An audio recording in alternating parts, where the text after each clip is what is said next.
Hi, I'm Heather. Welcome to class. Today we're going to do a progression towards the standing splits, which in Sanskrit is known as Urdhva Prasarita Eka Padasana. Before we begin, if you find this video helpful, be sure to like and subscribe. We're going to start with the mat into the wall, and we're going to utilize a couple of bricks. We'll be placing them down on the floor so they're flat and they are hip width apart, so that when we do our down face dog pose, we're anchoring the heels onto the bricks. So let's come down onto the knees, big toes touch, and they can just sit between the bricks. So have a little bit of a gap between the bricks, big toes touching there, knees apart, stretch forward. Adho Mukha Virabhadrasana, a downward facing hero pose. And then as you're ready, we'll transition to downward facing dog pose. Inhale, shoulders forward, tuck your toes, exhale, lift up and plug your heels into the bricks. So get the middle point of the heels there onto the front corner of your bricks and push away from the floor. So we're feeling initially into the opening in the back of the legs, and we're not trying to get the heels down. We're using the bricks to keep the heels elevated to help magnify the lift of the sitting bones. So focusing on the length of the hamstrings, the muscles in the back of the thighs, which need to be quite long in order to achieve Urdhva Prasarita Eka Padasana, the standing splits. So spend a few moments here in our dog pose, breathing smoothly, drawing the sitting bones up.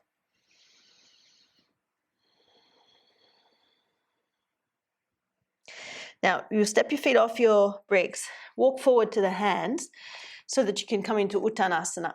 Be on the fingertips. If it's challenging for you to get the fingertips to the floor because there's tightness in the back of the legs or in the lower back, you could potentially take your bricks and put your bricks underneath your hands. If you feel you can go further, then take your hands out wide onto the floor and fold down more deeply into Uttanasana. So here we acknowledge that it creates a stronger stretch in the back of the thighs and the back of the knees. Watch that you're not bending the knees. We want to keep those knees straight. So firm the quadriceps, the action here in the front thigh muscles. We need to lift them up, grip the kneecaps into the joint, and really work at opening the back of the knees, the back of the thighs. Now we're going to go again to dog pose. So you can raise your head up, place your hands on the mat and step your feet back so that your heels come back onto your bricks. Make sure your stance is long enough between feet and hands. Push through the arms and the hands into the floor to elevate the sides of the trunk, sides of the chest, sides of the waist lifting up. And then work your heels strongly into the bricks as you rotate the sitting bones up towards the ceiling. A few steady breaths here.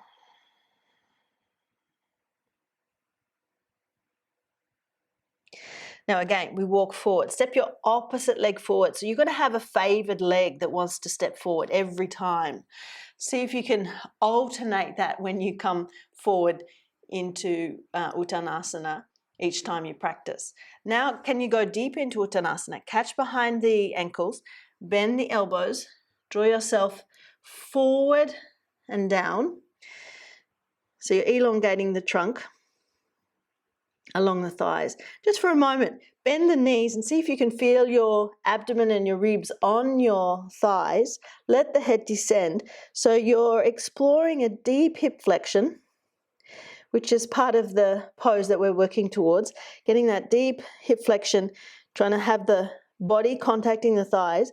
See if you can maintain that as you then slowly work towards straightening the legs again. And at some point you might feel that the thighs are pulling away from the rib cage and the rib cage is pulling away from the thighs. Do your best to stay deeply flexed in the hips. Stay in contact there if possible. Head descends. And then we can lift the head as we come out of the pose halfway, but we're going to stay down like this. But what we need to do is bring our bricks together so that we can have the feet together. So again, let's place the hands for dog pose and bring your feet together on your bricks, heels up on your bricks again. And we do Eka Padasana, Adho Mukha Svanasana, one leg downward facing dog pose. So let's take the right leg up and you tuck the toes under. So you're on the toe prints, not the toe nails. So toe prints and ball of the foot pressing into the wall. And watch you're not letting that leg turn out, which often takes the right side of the pelvis up higher than the left. So spin the inner right thigh up towards the ceiling. So your outer right hip is level with the outer left hip. And you can stamp that left heel into your brick, but do be firm in both legs, both knees are straight. And you're intending to create a straight line from your wrists through your shoulders to your hips to your right heel.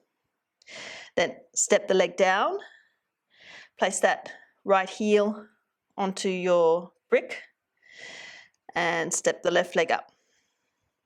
So again, just note, when you take the left leg up, does the hip start to lift up? Can you roll the inner left thigh up towards the ceiling and watch that your weight's not coming forward through the shoulders? Can you push through the arms and the hands, lengthen through the shoulders, the armpit, chest, all the way up through the sides of the trunk, through the hips to that left heel? Both legs are strong and straight. Then step the leg down and we'll come down to have a rest. So big toes touch, knees apart, and you can bring the forearms forward here, cross the forearms, rest your forehead on the forearms. Relax the legs, relax the arms and shoulders.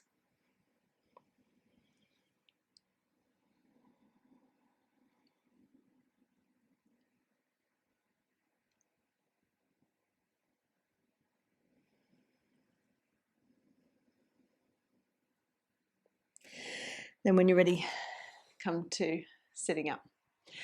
We're going to stand, so we can do Parsvottanasana, which is a standing pose that we learn in beginners, and it's a great way for bringing awareness into lengthening the hamstrings and deepening our hip flexion. So let's move the bricks out of the way. We can have them forward. Some may not need them, that's fine. Get your left heel into the wall floor joint and step your right leg forward. So you've got the right heel, it can be in line with the left arch, or if you find the balance precarious, or particularly if you're broad in the hips, you could take that right heel more in line with the left heel itself, or perhaps even a little wider, depending on how you go with your balance. Roll the outer left hip forward, lift your chest and look up. Inhale. Exhale, hinge forward. Cut the outer right hip back. Move the outer left hip forward and place your hands on your bricks. Before, when we were practicing Uttanasana, we were working with a deep flexion in the hips. So let's explore again that idea of bringing abdomen and ribs to the thigh by bending the knee. When you bend the knee, just watch this left hip doesn't drag back and lift up. Keep that outer left hip moving forward and see that the ribs are in contact with the thigh in contact with the ribs. Keep that degree of flexion and as best you can, pull the right hip back as you straighten the right knee. So right hip pulls back, right knee straightens, fold down along the leg. Feel free to just have your hands on the floor if you're capable of that. And still draw that outer right hip back. So you want to stay as close to the leg as you possibly can. Abdomen, ribs, forehead in contact. Ultimately, that's what we want with the standing splits. Now, you can raise the head up, hands to the waist. We'll stand up, inhale, and let's swap legs. Right heel back to the wall floor joint, left leg forward. Now again, you decide the alignment. If you can manage with your heel in line with the arch of the right foot, go there. If you find balance precarious, take your heel more in line with the heel. Maybe even a little wider out to the left side. But can you move that outer right hip forward? Lift your chest, look up, inhale. Exhale, hinge forward. And all the while, keep that back heel plugging into the wall. outer right hip forward. Then place your hands on the bricks or fingertips to the floor. Lengthen the chest forward. Then we explore bending the knee without letting that right hip pull back and up. So keep the outer right hip forward, and as you bend the knee, you explore this hip flexion. So as deeply flexed in the hip as you can with the abdomen and the ribs touching your thigh. And see if you can maintain that as you start to pull this left hip back. And you pull it back and you allow the torso to come forward and down. As you pull the hip back, you're straightening the knee more and more. Bring your forehead towards your shin without letting the front body pull away from the thigh. So deep hip flexion, abdomen, ribs, forehead in contact with the leg. But all the while, the outer left hip draws back, outer right hip moves forward. Then to come up, you raise the head up, hands to the waist, inhale, stand all the way up and step forward. Now legs together, Uttanasana.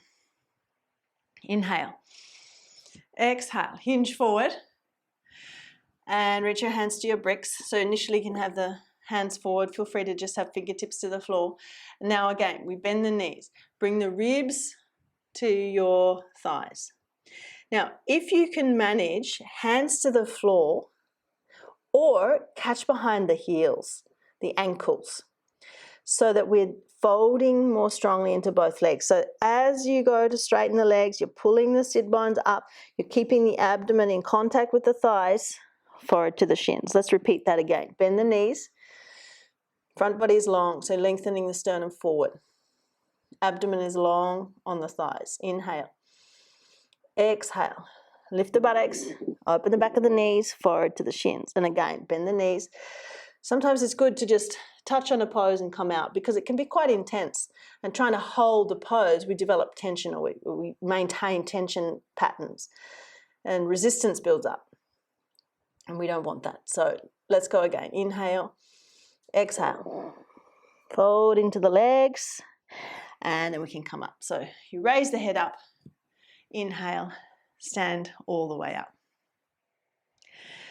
Now, we want to stand our legs length away from the wall. We're going to do a variation of Virabhadrasana III to get the sense of balancing on the one leg. So let's keep our bricks here and just find out when you balance on your left leg, you take right leg up, can you put the foot onto the wall? So just to work out, where does that left leg need to be? You don't need to take the leg up any higher than the hip. The heel can be the same height as the buttock. And so here we're just ensuring that the leg is not turning out or that the hip is lifting higher, that right hip lifting higher than the left. So internally rotate the right thigh, just enough that you feel inner right thigh rolls up, back of the pelvis is level. And then swap your legs.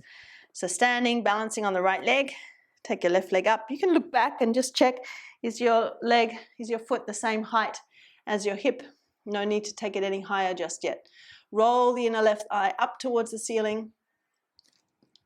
So the back of the left hip, that pelvic area, buttock area, same level as the right. And then step the leg down. We'll come back to our downward facing dog pose and go through that Eka Pada variation, the one leg variation of dog pose. Then we'll walk our hands in and take that one leg higher up the wall. So let's come into our dog pose. Place your heels, if you've got a skirting board, use the skirting board. So the heels, and we're not trying to get the heels down just yet. Let's take the right leg up the wall. Now we're going to walk the hands in, and as you do so, bring your toenails onto the wall and let your knee come onto the wall. So you can then slide the knee up, slide the foot up the wall, walk your hands further and further in, but just watch that you're not letting that leg externally rotate. So roll the inner right thigh back. If it's really intense, lift your left heel higher up the wall. And so you're pushing through the arms and the hands like a dog pose. And then we walk out again, slide that right foot down and come back to your dog pose. Heels on your skirting board, feet are together. And now we do the other side. So you take left leg up the wall. You come into that Eka Pada variation of your downward facing dog pose without externally rotating the leg. So roll the inner left thigh up towards the ceiling. Now, as you walk the hands in, you can point your toes up the wall, bring your kneecap to the wall. Walk in, walk in, walk in. And if it's really intense in that right leg, you can try taking your heel higher up the wall, diminishing some of the stretch in the lower leg. And as you slide the left knee up the wall, again, watch that that leg is not turning out. Perhaps you can feel the deep hip flexion on that right side, abdomen to thigh. And then walk forward again, step down, and let's have a rest. So again, we can rest in Adho Mukha Virasana. Bring your forehead onto your forearms, relax your arms, shoulders, legs, hips.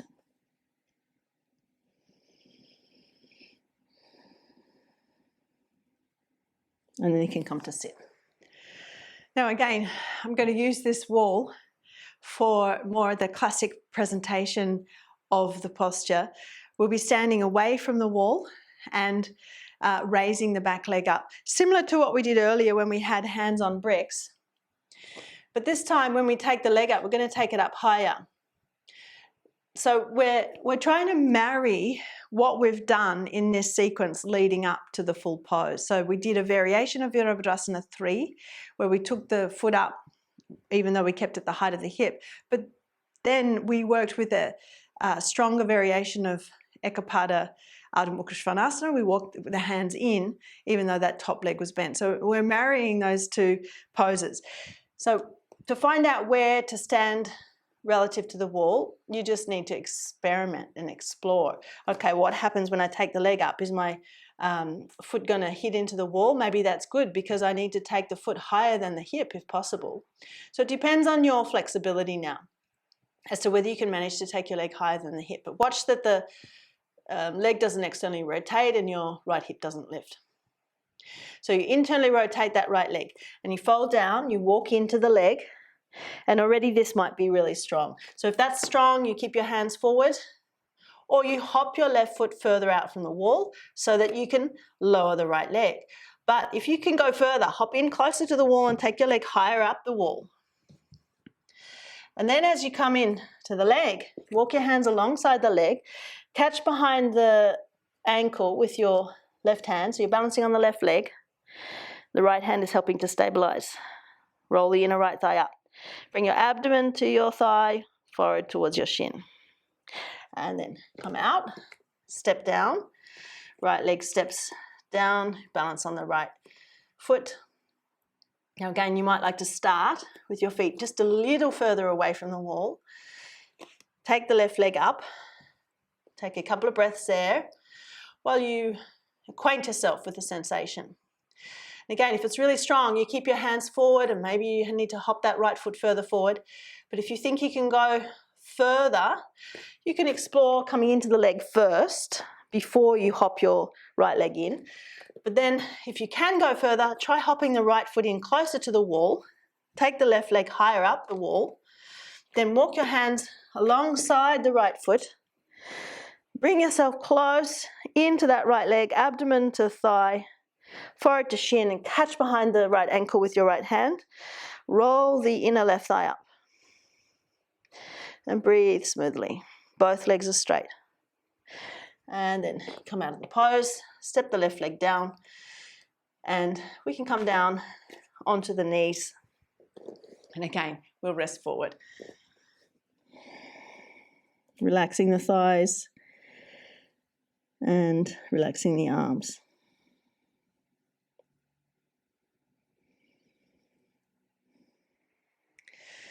Now, using the wall makes it a lot easier because you can anchor yourself through that top foot for balance, and often we can take the leg higher up because we've got the wall to help us. But obviously the pose is a balancing pose, it's done away from the wall, so let's have a go at that. Now, due to the intensity of this pose, there can be some really intense sensations. It can be a posture that you practice as a touch and go pose. You touch on the pose, then you come out. And perhaps you repeat 3 times as an example. And that could be a good way to approach some of these stronger postures. Let's bring the legs together. We'll fold down to Uttanasana.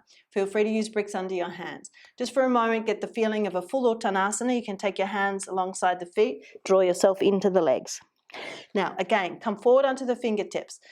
Point the right toes back, roll the inner right thigh up as you raise the leg. Walk your hands alongside that left foot. Keep raising that right leg, roll the inner thigh up, and then catch behind the ankle with your left hand.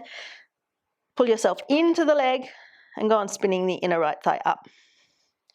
Then step down and step forward. Look forward, sternum forward. Point your left toes back.